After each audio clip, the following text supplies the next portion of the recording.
الله وبركاته. بسم الله الرحمن الرحيم. الحمد لله رب العالمين، حمد النائمين، حمد الشاكرين، حمد الذاكرين، حمد الأنبياء والمرسلين والملائكة المقربين. وبالله نستعين على أمور الدنيا والدين، وأفضل الصلاة وأتم التسليم على سيد الأولين والآخرين، سيد الخلق أجمعين، سيدنا وحبيبنا وشفيعنا ومولانا محمد وعلى آله وصحبه أجمعين، وبعد.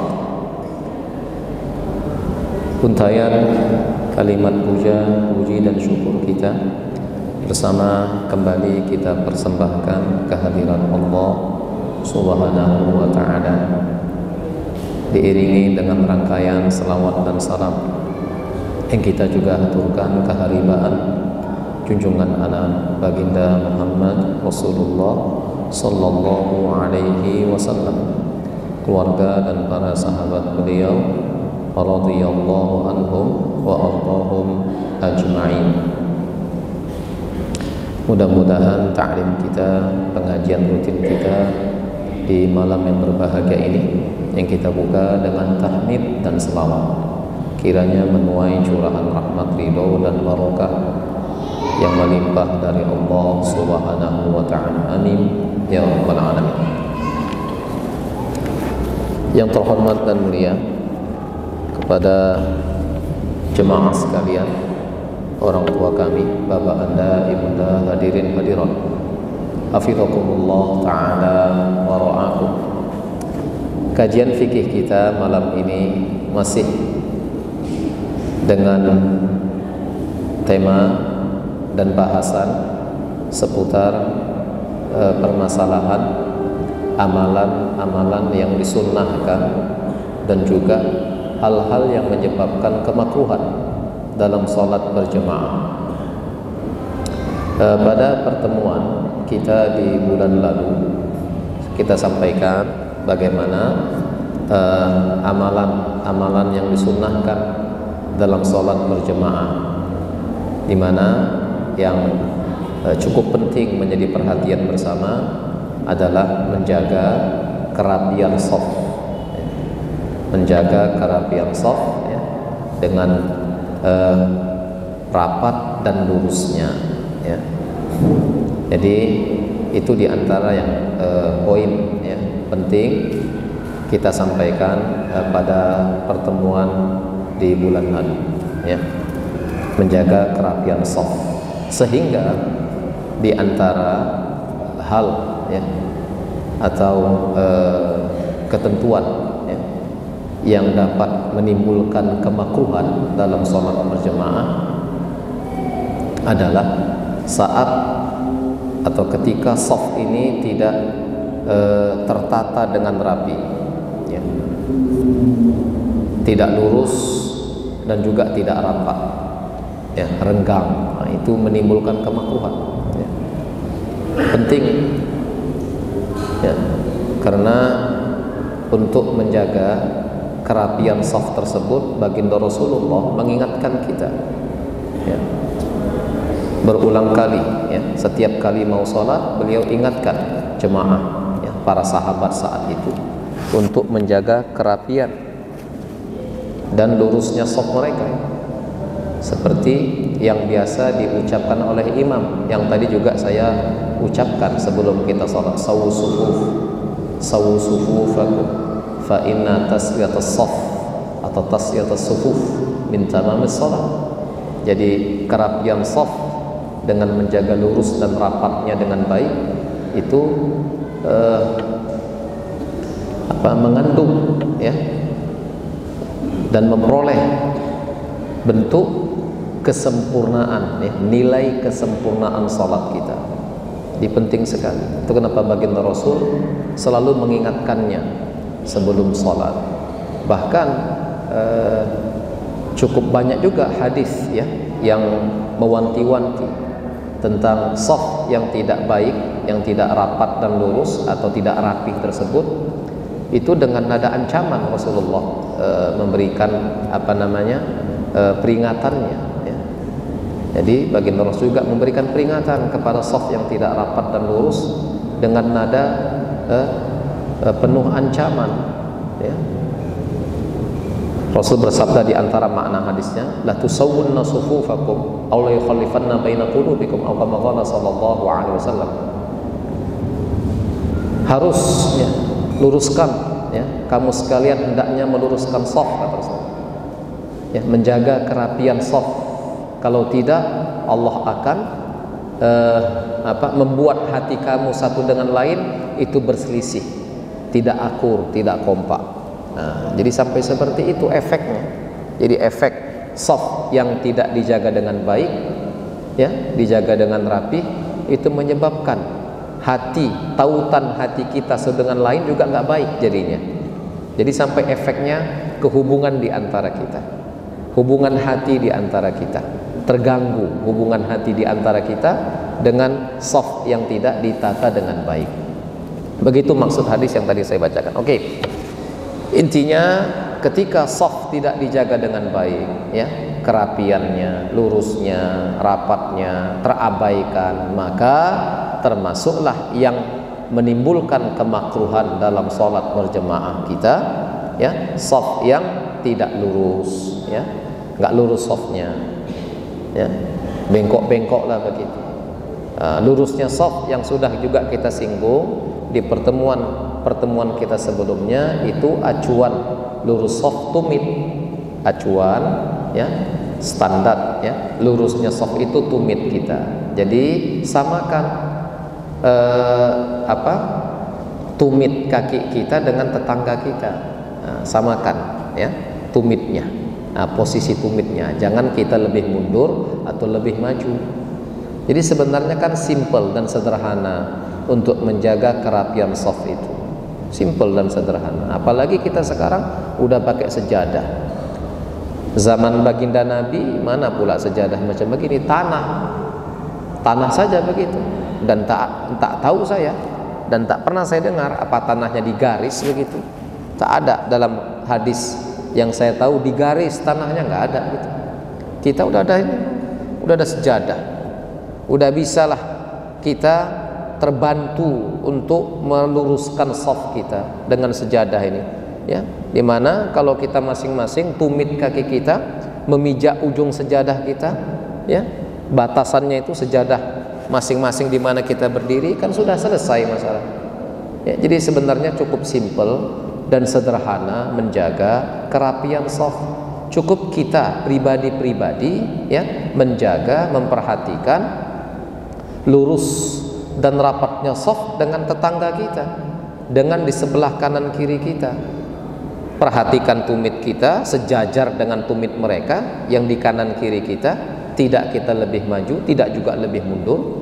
Nah, kemudian untuk rapatnya kita rekatkan, kita dekatkan dan rekatkan, sentuhkan kalau bisa, ya, rapatkan bahu kita masing-masing dengan tetangga kanan kiri kita. Sudah, andai katalah tiap orang punya perhatian, ya, yang cukup besar untuk itu, tiap-tiap orang memperhatikan, ya, dirinya, ya, shafnya, tumitnya dan lengannya, bahunya untuk selalu lurus dan rapat dengan tetangga di sebelah kanan kirinya, otomatis dengan sendirinya shaf itu tertata dengan rapi, lurus dan rapat. Kalau tiap-tiap orang memperhatikan itu untuk dirinya, kan begitu. Jadi sederhana, tapi begitulah. Tetap saja, ya, didapati di lapangan shaf-shaf yang tidak lurus dan tidak rapat. Dan tadi kita katakan itu menimbulkan kemakruhan, menyebabkan kemakruhan dalam sholat berjemaah. Artinya mengurangi, ya, nilai, ya, dan fadilah, keutamaan daripada sholat berjemaah. Jadi tidak rapat, tidak lurus itu makruh, apalagi sampai putus shafnya. Jadi kalau tidak rapat saja bisa makruh, nggak rapat artinya nggak berdekatan lengan di antara makmum yang ada, nggak berdekatan, berjarak lengan mereka, bahu mereka, itu saja pun makruh. Apalagi sampai putus pula softnya. Putus itu artinya bisa orang lain masuk, bisa seseorang nyisipi soft itu, itu putus lah itu dah. Jadi kalau tidak rapat saja makruh, apalagi sampai putus pula softnya, maka tentu itu menyebabkan lebih besar ya unsur kemakruhannya. Oke. Kemudian kata para ulama ini di urutan ya, hal-hal dan perbuatan yang menimbulkan kemakruhan dalam sholat berjemaah, juga diantaranya sholat sendirian di shaf. Sholat sendirian di shaf ya, nggak punya teman, nggak ada teman kita di shaf. Kebetulan ketika kita masuk ya ke masjid atau kemana lah digelar sholat berjemaah, masjid, musola, surau, terserah di mana saja. Ternyata shaf yang di depan kita sudah penuh berisi semuanya, lalu kita masuk sendirian, nggak ada teman yang menyertai kita, berdiri di shaf berikutnya sendirian. Nah, di sini dikatakan as-salatu munfaridan anis shaf, hukumnya makruh. Salat sendirian ya di shaf, nggak ada yang menyertai dan menemani kita, hukumnya makruh. Nah, jadi bagaimana? Hindarilah kemakruhan itu karena mengurangi nilai ya fadilah dan pahala berjemaah kita. Macam mana menghindarinya? Nah, yang juga pernah kita sampaikan mungkin 2-3 kali, seingat saya kita sampaikan tentang ini ya, cara atau upaya menghindari kemakruhan ya. Kalau kita sendirian di shaf itu, kita tarik seseorang yang di shaf depan untuk mundur ke belakang menemani kita, seperti itu. Tarik dari depan satu orang. Biasanya kalau kita tarik langsung begitu, dikude istilahnya, disentuh bahunya ya, dipukul lah ya, dikude bahunya supaya dia mundur menemani kita di shaf itu, supaya ada yang bersama kita agar kita terhindar dari kemakruhan. Nah, itu. Dan disunnahkan bagi orang yang diminta mundur untuk membantu saudaranya tadi, agar jangan sampai makruh sholatnya, sunnah bagi dia untuk mundur ya. Nah begitu. Jadi hal itu dibenarkan, bahkan itulah solusinya. Kalau andai kata seseorang memang harus sendirian di shaf, dia tarik satu orang di depan ya. Nah, ditarik mundur, tapi jangan lupa yang juga mungkin pernah kita singgung, cara mundurnya pula jangan sampai menyebabkan batal sholat. Jangan sampai 3 kali berturut-turut gerakan dia mundur, jangan begitu. Cara mundurnya, cara atreknya atau mundurnya seseorang yang di shaf di depan itu untuk membantu saudaranya tadi sendirian. Jangan pula dia bergeraknya 3 kali berturut-turut. Kalau gitu pula cara gerak mundurnya, batal sholat dia ya. Jadi diupayakan bagaimana ya gerakan mundurnya itu, atreknya itu ke belakang, jangan sampai 3 kali berturut-turut. Ya nggak apa-apa, dibuat gerakannya itu jangan terus menerus. Misalkan dia gerakkan dulu, kalau dia nggak melangkah lebar, dia gerakkan dulu satu gerakan mundur, langkah, satu gerakan mundur, satu langkah mundur ke belakang, gerakan itu 2. Jangan lupa kata para ulama kita ya, yang sudah pernah kita sampaikan, gerakan kaki itu, gerakan langkah kaki itu, kaki kanan dihitung 1, kaki kirinya hitung 2, bukan 1. Mungkin kita nyebutnya 1 langkah, tapi kalau gerakan dalam sholat itu hitungannya 2 gerakan.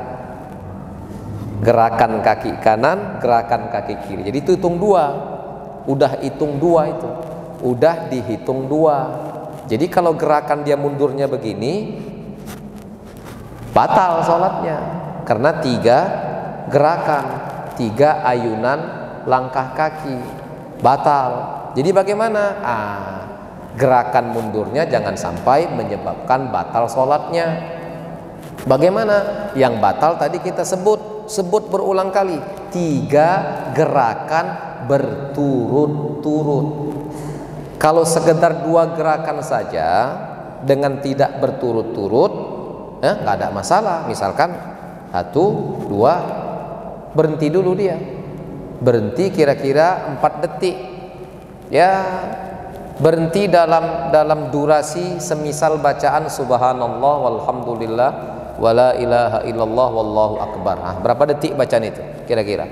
3, 4, katakanlah 3-4 detik, berhenti dia 3-4 detik, 1, 2, berhenti 3-4 detik, baru mundur lagi 1, 2. Gitu cara mundurnya, gitu cara mundurnya ke belakang. Oke? Dan begitu juga lah pokoknya cara bergerak dalam sholat, ya, dalam mengayunkan langkah kaki, begitu caranya supaya jangan membatalkan sholat. Karena kalau 3 gerakan ayunan langkah kaki berturut-turut tanpa ada jeda dengan tadi semisal durasi bacaan subhanallah walhamdulillah wala ilaha illallah wallahu akbar, itu dihitung dia berturut-turut dan 3 kali sholatnya batal. Nah itu ya. Gitu juga gerakan maju. Gerakan maju juga seperti itu. Kalau andai kata misalkan shaf di depan kita kosong, jangan diam saja. Ini terkadang saya perhatikan saat misalkan shaf di depannya kosong, mungkin kemungkinan yang di depan tadi, mohon maaf, buang angin dia, batal wudunya. Lalu dia keluar dia berwudu lagi. Yang kosong di depan itu kan kosong, dia orangnya keluar, shafnya kan kosong. Sering juga saya dapati dan juga laporan dari jemaah-jemaah, terkadang shaf itu kosong begitu saja sampai salam. Jangan begitu, nggak boleh begitu. Jadi macam mana dia diisi yang kosong itu? Bagaimana caranya? Yang di belakang maju ke depan. Cara majunya pun juga jangan sampai 3 ayunan langkah berturut-turut. Pakai macam tadi caranya, 2 langkah, berhenti dulu 4 detik, baru maju. Dah masuk ke shafnya. Jadi begitu, tutupi shaf yang kosong di depan kalau kebetulan kosong. Karena mungkin tadi yang di depan entah batal dia pula sholatnya, batal wudhunya, keluar dia, kosong shaf di depan. Jangan dibiarkan kosong, tutup, maju, yang di belakang maju. Dan itu hak dia, hak yang di belakang maju. Oke, begitu juga lah caranya yang di depan mundur atrek ke belakang untuk membantu saudara tadi yang sholat kemungkinan sendirian di shaf, agar jangan sampai makruh sholat yang sendirian tadi. Oke? Nah, jadi ini dibenarkan, gerakan-gerakan begini dibenarkan, bahkan disunnahkan lagi, bukan dibenarkan, disunnahkan, berpahala yang mundur ke belakang itu, berpahala dia, ya, dengan mundur seperti itu, karena niatnya membantu saudaranya, ya, menghindarkan kemakruhan pada sholat saudaranya, berpahala dia dengan itu.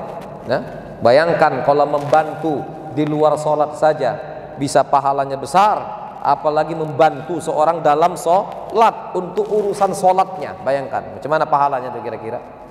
Oke, nah, cuma walaupun ini memang baik, sunnah, ya, pahalanya besar, tapi ada aturan, ada tata cara, jangan dilanggar. Ikuti aturan tata caranya. Yang tadi jangan 3 gerakan berturut-turut. Oke, gitu caranya. Seperti yang saya contohkan, ya, praktekkan. Oke, silahkan mundur. Jangan lupa, saya juga pernah singgung masalah ini. Yang mengkode orang di depan untuk mundur ke belakang itu jangan memukul pundaknya atau lengannya atau kodenya tadi lah bahasa kita. Jangan dia pukul, dia sentuh sebelum takbir. Takbir dulu. Makmum yang memukul tadi itu jangan pukul begitu aja. Takbir dulu, Allahu Akbar, takbiratul ihram dulu. Yang mau narik, yang tadi sendirian di shaf belakang mau narik di depannya, takbir dulu, Allahu Akbar, baru sentuh, baru pukul istilahnya, atau baru kode supaya yang di belakang, yang di depan tadi mundur. Nah, jangan pukul begini kita sebelum takbir, nggak boleh begitu. Bahkan haram kata ulama kalau kita nyentuhnya itu sebelum takbir. Ya, nggak bisa begitu, bukan begitu aturannya.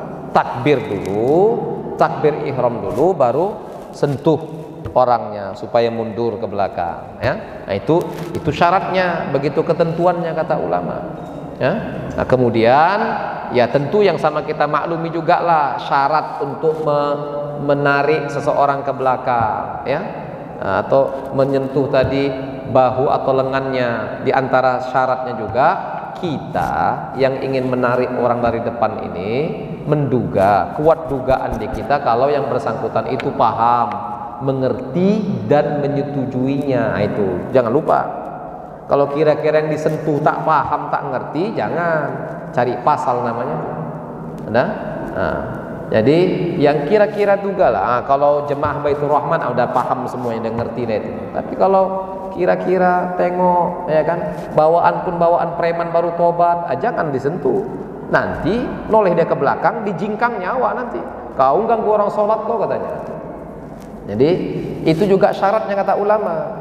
Hendaklah yang menarik, ya, kuat dugaannya kalau yang disentuh ini untuk ditarik ke belakang paham, mengerti dan menyetujuinya. Nah, itu syaratnya juga. Kemudian dan syaratnya juga waktu dia sentuh itu, dia tarik, dia kode istilahnya untuk mundur ke belakang itu di saat posisi berdiri. Jangan pas lagi sujud pula dia dipukul punggungnya, jangan. Menyuruh-nyuruh dia pula mundur ke belakang nanti, ya. Ini semua ketentuan dan syarat, ya, ketika seseorang, ya, ingin menarik, ya, soft seseorang di depan, soft di depan untuk kiranya mundur ke belakang menemani. Oke.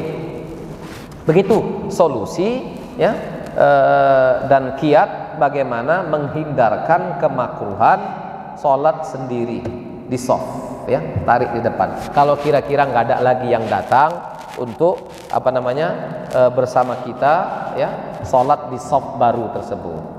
Oke, yang mana yang ditarik? Nah, ini juga jadi masalah. Yang mana ditarik? Sebenarnya yang ditarik itu sebenarnya nih layak dari tengah, supaya tetap memulai soft baru dari tengah. Sebenarnya yang ditarik dari tengah untuk kembali memulai soft berikutnya dari tengah. Cuma karena khawatir seperti yang tadi, ditarik dari tengah, mundur yang di tengah ke belakang. Soft yang itu renggang, kan begitu, putus, nggak nyambung softnya antara kanan dan kiri, karena yang seseorang yang di tengah itu mundur, kan begitu. Kesannya softnya putus. Lalu yang di sebelah kanan kiri yang ditarik mundur tadi itu nggak ngerti bagaimana menyikapinya. Siogianya mereka langsung merapatkan soft itu, saling merapatkan. Cuma biasanya nih di lapangan kita perhatikan orang yang seseorang yang di soft depan itu keluar, apakah karena mundur ditarik atau memang batal dia, soft itu gitu aja terus, gitu terus softnya, gitu terus, putus, artinya renggang, putus sampai salam. Siogianya yang di situ langsung menyikapinya dengan saling merapatkan soft itu. Begitu siogianya. Hanya saja karena mungkin kekhawatiran itu terjadi, ya, yang di sebelah kanan kiri yang mundur ditarik tadi nggak paham, nggak ngerti menyikapinya, maka datang anjuran untuk menarik soft itu yang dari paling pinggir, supaya tidak mengganggu soft yang ada di depan ketika ditarik seseorang ke belakang. Itu kenapa ada anjuran dan terapan mengenai hal ini, yang ditarik mundur itu dari pinggir sebelah kanan. Itu. Jadi kalau bagaimana aturan, memulai pembentukan soft baru berikutnya itu dari tengah, bukan dari pinggir. pembentukan saf baru itu dari tengah, bukan dari pinggir. Hanya saja karena kasus menarik tadi itu bisa menimbulkan ya hal seperti ini, putusnya saf yang di depan, maka sebagian orang mengamalkan menarik saf yang di pinggir. Karena kalau yang di pinggir mundur tak mengganggu saf yang di depan. Nggak putus safnya, karena yang mundur itu yang paling pinggir, yang paling belakang, yang paling di pinggir daripada saf tersebut. Jadi nggak mengganggu kerenggangan dan putusnya saf ya, yang mundur seseorang ke belakang. Oke. Jadi demikian ya tentang solusi upaya menghindarkan diri dari kemakruhan kalau berdiri sendirian di saf. Dan jangan lupa saf ini tentang saf juga masih karena sholat berjemaah ya. Kemakruhan juga bisa timbul kalau antar saf satu dengan yang lain itu lebih daripada 3 hasta. Jangan lupa, jangan ya seperti kita nih lah, ini dah ideal lah ini. Sejadah kita ini udah pas kali ini posisinya 1 meter 20 cm kalau nggak salah ini udah ideal. Karena kalau saf itu jaraknya 1,5 meter, lebih dari 1,5 meter, 3 hasta itu lebih kurang seperti itu. Ada yang mengatakan 1 hasta itu 48 cm. Ya katakanlah 50 cm, jadi 3 hasta 1,5 meter lebih kurang. Kalau safnya itu jarak antar saf satu dengan yang lain itu 3 hasta, lebih 3 hasta, itu juga menyebabkan makruh. Bahkan ini juga berlaku untuk saf imam dengan saf pertama di belakangnya. Jangan jauh-jauh kali. Ya, kita juga ideal lah imam kita. Posisi imam ya, sejadah dengan saf pertama juga nggak boleh jauh. Jangan lebih dari 1,5 meter. Jangan lebih dari 1,5 meter jarak antara posisi imam dengan saf pertama di belakangnya, dan jarak antara saf satu dengan yang lain sampai paling belakang jangan lebih dari 1,5 meter, 3 hasta. Kurang dari itu. Iya seperti ini ideal 1,20 meter, 1,30 meter. Jangan lebih daripada itu. Itu juga dapat menyebabkan tadi kemakruhan. Masih ada beberapa lagi ya yang disebutkan oleh para ulama dapat menimbulkan kemakruhan dalam sholat berjemaah kita. Kita siogianya menghindari itu semua. Ini ada sedikit ingin saya sampaikan ya, masih tentang sholat, cuma bukan tema kajian kita malam ini, sedikit ya keluar dari tema, tapi penting masih dengan sholat juga. Sehubungan katanya ini dari informasi ya, berita dari Badan Antariksa ya nasional kita ya, itu katanya hari Selasa depan, Selasa seperti ini, Selasa depan itu kita di Sumatera Utara, sebenarnya seluruh wilayah Indonesia akan mengalami gerhana bulan. Untuk kita di Sumatera, kita agak belakang, pencorot. Di Indonesia Timur dan Tengah lebih dulu mengalami gerhana bulan. Di kita gerhana bulannya baru terjadi jam 6:42 malam. Jam berapa? Jam 18:42. Gerhana dapat dipantau di Sumut sekitarnya, baru bisa dipantau. Kalau di Indonesia Timur sama Tengah lebih dulu mereka, sejam sebelumnya mereka sudah gerhana duluan. Di kita belum, karena memang maghrib kita lebih lambat dan posisi kita lebih ke ujung. Jadi gerhananya itu baru kita alami di Sumut ini jam 18:42.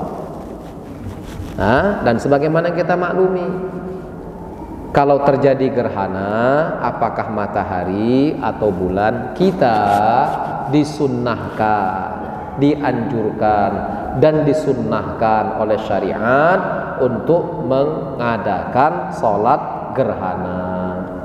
Jadi kalau bisa ya minggu depan Selasa, tapi tunggulah mungkin nanti ada pengumumannya mungkin resmi dari pemerintah, anjuran-anjuran dari Kemenak mungkin, atau baca nanti di media sosial, atau juga mungkin di media-media lain, mungkin media cetak juga mungkin masuk. Ya, kita kaum muslimin dianjurkan untuk sholat gerhana. Kalau bisa, ya, adakanlah sholat gerhana. Ya, jadi Selasa depan seperti saat ini sudah gerhana. Selasa depan, ya, gerhana bulan kita di Medan, ya, di sekitarnya. Sunnah kita sholat. Ya, sholatnya bagaimana? Sholatnya begini. Sholatnya ada 3 model. Ya, jadi andai kata misalkan kebetulan enggak digelar dengan bersama-sama berjemaah, kita buatlah sendiri-sendiri saja di rumah. Kalau memang tidak ada upaya menggelar sholat itu berjemaah, misalkan, ya, karena memang enggak sempat, ya, enggak ada, mungkin tidak diadakan di masjid-masjid di mana kita tinggal atau berada untuk menggelar sholat ini berjemaah, misalkan saja. Ya udah, kita sholat sendirian-sendirian di rumah masing-masing. Tapi upayakan kalau bisa tetap berjemaah, walaupun bersama keluarga, tetap upaya. Bagaimana prakteknya? Prakteknya untuk terapan sholatnya itu yang pertama sekali, yang paling sederhana. Yang paling sederhana prakteknya ya seperti sholat sunat umumnya. Seperti kita sholat sunat tadi, sholat sunat rawatib, ya, ba'diyah maghrib kita, macam begitulah sholatnya, ya, mirip, cuma niatnya beda, niatnya niat gerhana bulan, ya, seperti itu yang paling sederhana caranya, ya, 2 rakaat biasa saja seperti sholat rawatib qobliyah ba'diyah kita. Nah, cara yang kedua yang lebih afdol, cara yang lebih baik daripada yang tadi. Bagaimana? Ya tetap 2 rakaat, sholat tetap 2 rakaat. Nah, cuma praktek yang lebih afdol, yang lebih baik daripada cara sederhana yang biasa tadi, seperti sholat sunat pada umumnya, cara yang kedua ini lebih afdol. Dia dilakukan dengan 2 kali membaca surah Al-Fatihah, 2 kali membaca surah setelah Fatihah yang 2 kali tadi, dan 2 kali rukuknya di setiap rakaat. Jadi dengan 2 rakaat itu totalnya ada 4 kali baca Fatihah, 4 kali baca surah pilihan setelah Fatihah, dan 4 kali rukuknya. Itu lebih afdol. Cara itu lebih baik daripada cara yang biasa sederhana tadi. Jadi habis baca Fatihah, takbiratul ihram, biasa takbiratul ihram, baca doa iftitah, baca Fatihah. Setelah baca Fatihah, baca surah, apalah surah pilihan kita. Katakanlah kuliah misalkan, baca kuliah. Habis itu ruku. Habis ruku bangkit. Nah, bangkitnya ini bukan i'tidal. Bangkit berdiri lagi. Baca lagi Fatihahnya. Baca lagi Fatihahnya. Habis Fatihah baca lagi surahnya, katakan kulhu surahnya. Habis itu baru ruku. Setelah ruku yang kali kedua di rakaat pertama baru bangkit i'tidal. Rabbana lakal hamdan thayyiban, itu bacanya i'tidal. Habis itu baru sujud. Sujud, duduk di antara 2 sujud, sujud lagi baru naik berdiri. Rakaat yang kedua. Nah, rakaat kedua mirip macam rakaat pertama tadi. Baca Fatihah, baca surah, katakanlah Al-Falaq misalkan surahnya, kemudian ruku. Habis ruku bangkit lagi berdiri, baca lagi Fatihahnya, baca lagi surahnya, katakan An-Nas misalkan surahnya, baru ruku, baru i'tidal, baru sujud, selesaikan sholatnya macam biasa. Nah, gitu. Cara yang kedua ini lebih afdol daripada cara yang pertama tadi.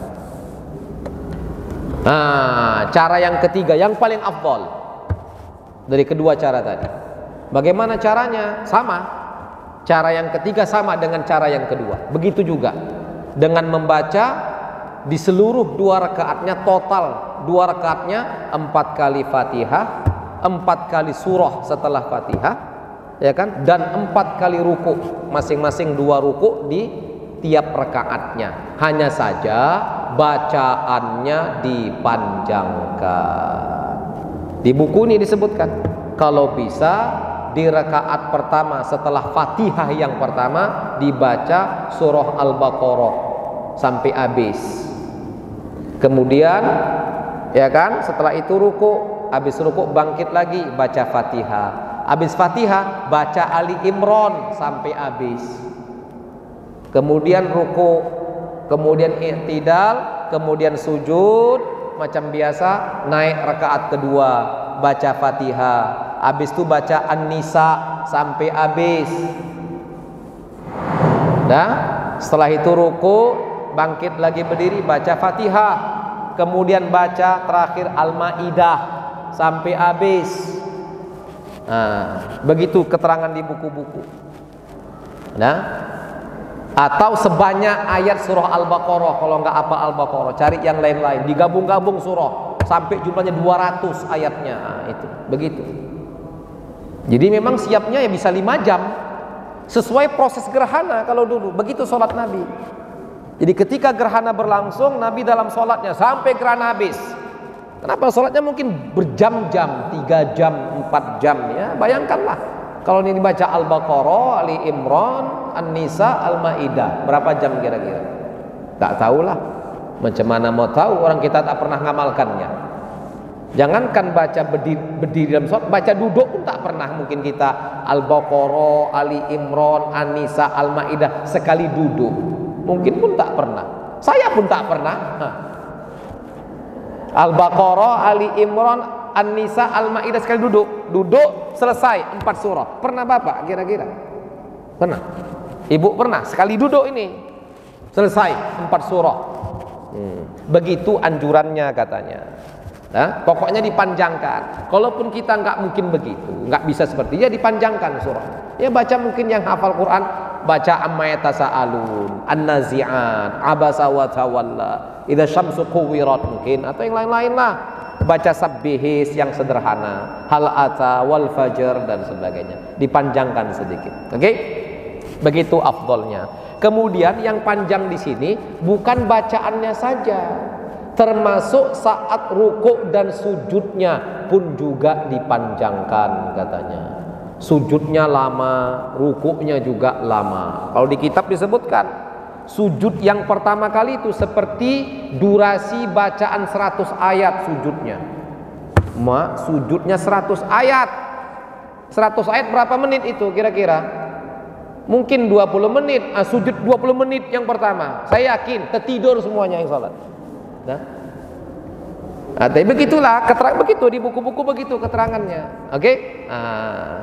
Insya Allah Selasa depan, kalau andai kata tidak digelar berjemaah di masjid-masjid di mana kita tinggal, tunaikan masing-masing sendiri di rumah. Upayakan kalau bisa tetap berjemaah bersama keluarga. Suruh suami jadi imam.